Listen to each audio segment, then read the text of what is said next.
All right. If you were up late last night, and I had to stay awake until Fani Willis had a chance to receive the indictments that had to make their way from the grand jury to the judge, to the clerk of courts, to, I don't know what the next step was because the cameras weren't allowed, but eventually the indictments were put in the hands of the prosecutor, Fani Willis, district attorney. And, when it was announced, even though this was anticipated, everybody knew what was going to happen, that this filthy criminal Donald Trump would finally be held responsible or accountable, at least to the point of indictments. And once again, everybody has to be very careful to say, I don't hear this with, what do we call them, common criminals? Somebody that robs a bank or is an arsonist, or we never hear this statement from or about them. Well, now, Joe Smith has got to be considered innocent until proven guilty. Oh, come on. Trump innocent? This son of a bitch innocent of anything he's ever been charged with? But that had to be said in her press briefing, and I don't disrespect her for saying it. She's crossing the T's, dotting the I's, that Trump has to be considered not guilty until proven otherwise. Okay, fair enough. But this is the fourth time. The fourth time in what? A month? How long? The fourth time he was indicted. This time over what the prosecutors here in Atlanta described as his efforts and his gang of miscreant son of a bitches who claim to be attorneys and who are really just fancy thugs and bastards. Their allies, his allies, the efforts of this whole gang of son of a bitches to unlawfully undo Trump's election loss just here in Georgia in 2020. But had they succeeded in Georgia, oh my God, it would have been like a line of dominoes. The other states would have fallen too. Now, this investigation of this orange bastard has been going on for over, 2.5 years? Lengthy investigation by Fani Willis, who is the Fulton County District Attorney. And the indictment includes 13 charges against the orange bastards as well as charges against 18 other Trump scum who the prosecutor said were part of a, quote, criminal enterprise seeking to overturn the Georgia election results, end quote. Now, as a little aside here, and I can't help this, I don't know if I can't help saying this. Maybe you've thought it too. But there is a delicious irony, to me anyway. I mean, this is Georgia. This is the buckle of the Bible Belt. There are probably more plantations in Georgia during the run-up to the Civil War than any other state. Maybe, maybe not. I don't know. But this is the deep, deep South. And to see that the law enforcement people involved in bringing this pale-faced son of a bitch, if you took off his makeup, to justice, the fact that they're all people of color, they're all African-American, every time I see that on television, I just shriek with delight. Okay, maybe not shriek. But have you noticed that too? These are black folk who, after centuries of having the shit kicked out of them by the white power structure, over everything, never having a chance to be afforded the equal protection under law that the Constitution allegedly guaranteed everybody. Oh, no. And now, here in 2023, 400 years later, the hammer comes down on this racist son of a bitch who happened to have been, for 4 years, by definition and the weaponry available to him, the most powerful person on earth. I left out white person, but that's there.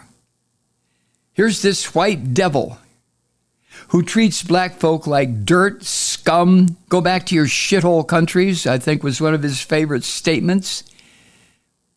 And to see all these black folk, my neighbors here in Atlanta,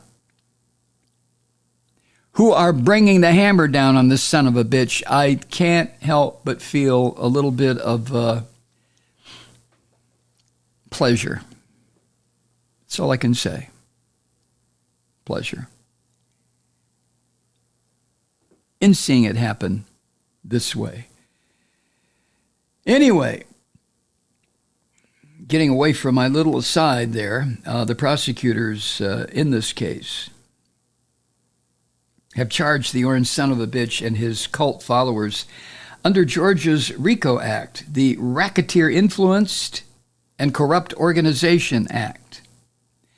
And that allows the prosecutors, not just here, but in any situation, at least in Georgia, and I'm sure these RICO laws are similar in other states, but here in Georgia, it allows the prosecutors to tie together various crimes committed by different people by arguing, the prosecutors argue, that they were acting together for a common criminal goal, which I think is very clear here. It was to undo the democratic process in the entire country, but we're only concerned with Georgia, aren't we?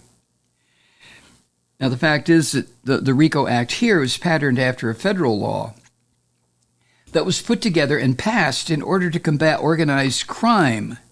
Well, yeah, I don't think there could be a better definition of organized crime than what Trump and his filth tried to do here in Georgia. But even though RICO was put together to go after mafia types, in recent years it's been used pretty effectively, too, in white-collar crime and political corruption cases. So it may be a little more difficult to prove, although I don't think it is, because out of all these indictments, I think they only need 2 to convince a jury that the RICO Act should apply. At its heart, the RICO Act requires prosecutors to prove this existence of what they call an enterprise and what is referred to as a pattern of racketeering activity. Now, the district attorney here, Fani Willis, said 19 defendants, all of them, were part of a criminal enterprise that tried to, quote, accomplish the illegal goal of allowing Donald J. Trump to seize the president's office, end quote. I like Fani Willis's use of language.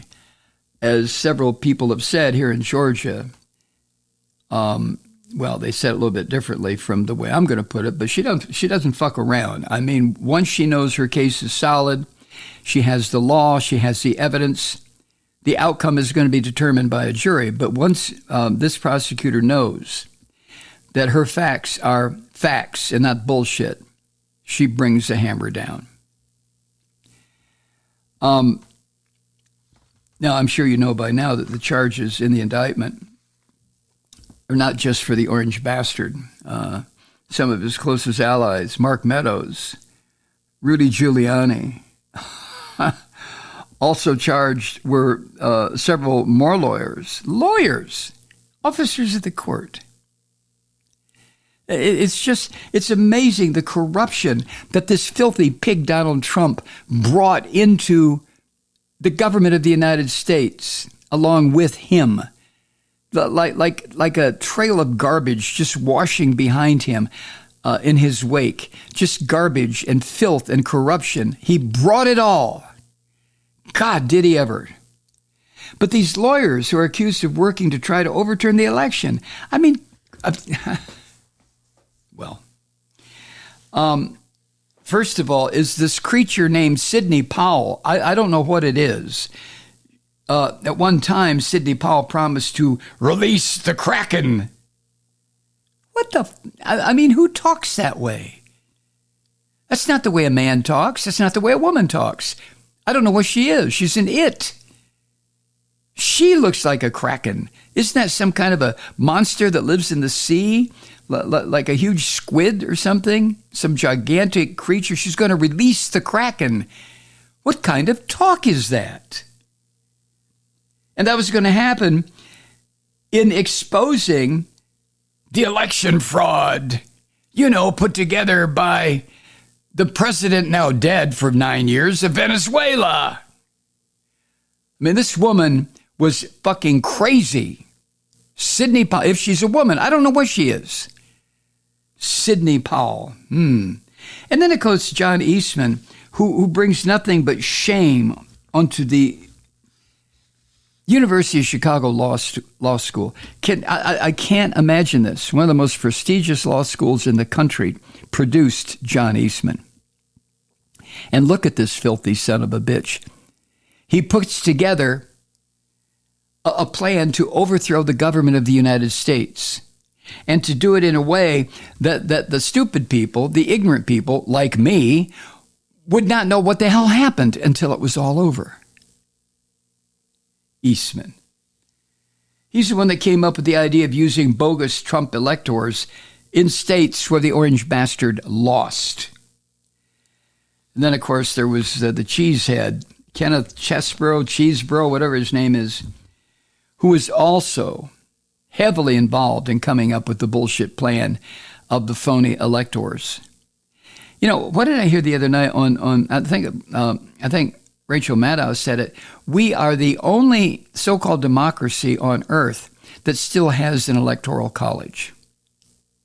And the electoral college was a racist instrument put in place by the framers of the Constitution to make sure that the coloreds didn't somehow get power and, misuse it by maybe electing people who looked like them. And it wasn't just against people of color. I don't mean to oversimplify it.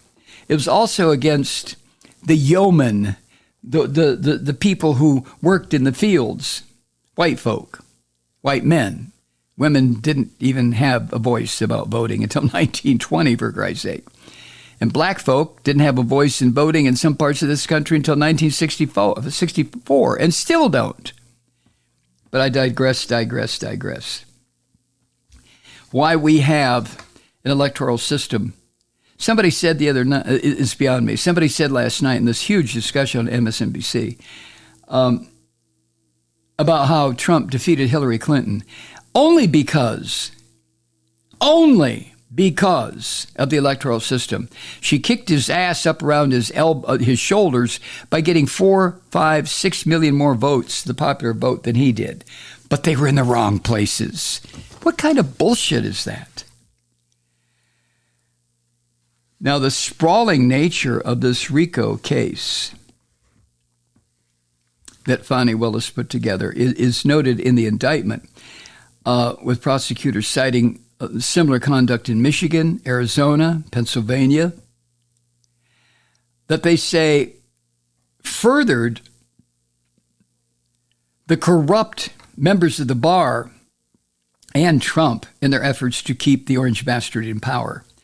Now, if this kind of a case is successful here, and it may take time, but I don't see how it wouldn't be successful, because all the evidence you need is Trump's own words and the words of some of his cult followers, like this insane creature named Sidney Powell, and this disgraced lawyer, if you want to call him that, John Eastman. But I would think that other states who were targets of this bullshit by these people would follow suit. Now, I want to share with you, just in whatever time I have left here, put together by the New York Times. The charges fall into several categories. The indictment, according to the Times, bundles together several efforts by Trump and his allies to reverse the election results in Georgia. Okay. None of the 19 defendants is accused of taking part in all of those different schemes, but that's the beauty of RICO.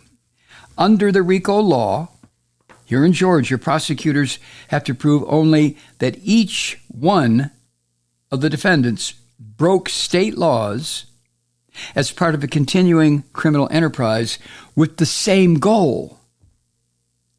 And I think it's fair to say, I know, they're innocent until proven guilty. Oh, yeah, okay, fine. That's how it works in the court of law. That's not how it works on this podcast. I don't think any of us have any doubt whatsoever that these people had as one goal the nullifying of what was the total? 2 million votes, 2.5 million votes here in Georgia that went for Joe Biden.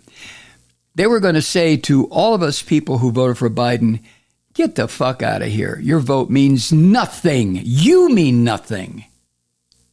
And this is where I really get into the anger mode. How dare these son of a bitches say that to so many people, not here in Georgia, what this case is about, but all over the country, you bastards. Hi, Truth Seekers. Mike Malloy here. You know, the Progressive Voices Network brings you commercial-free commentary from today's leading progressive radio hosts and pundits, like me, Mike Malloy, 24 hours a day. I'm not your typical old guy from the 80s or the 90s talk radio host, and Progressive Voices is not your typical talk radio network. It's a listener-supported nonprofit with no corporate control whatsoever over our broadcast. So hosts like me, Mike Malloy, are free to rant and scream and carry on about whatever we like. We're often controversial, but we're never boring. Weeknights, 9 p.m. in the East, 6 p.m. in the West on the Progressive Voices Network. Always progressive, always on. I'm Mike Malloy. Keep it lit.